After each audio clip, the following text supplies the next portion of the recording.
LEVC has handed over the first customer TX to its new owner, meaning the first commercially operational electric London cab has begun working in public. The taxi, a model capable of zero emissions driving, was certified to carry fare-paying passengers last month.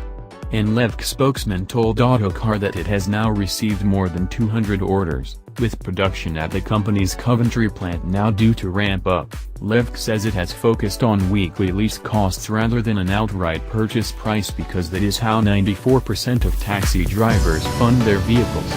The TX is being sold with its battery so that no additional lease charges are incurred.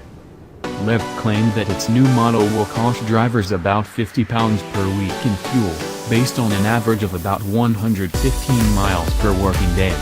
The weekly estimate is £100 less than the outgoing 2.7-litre diesel-powered TX4 can achieve. The new electrified taxi arrives as 2018 legislation, developed by Transport for London, TfL, to dictate all new cabs must be capable of zero emissions driving for at least 30 miles, comes into force.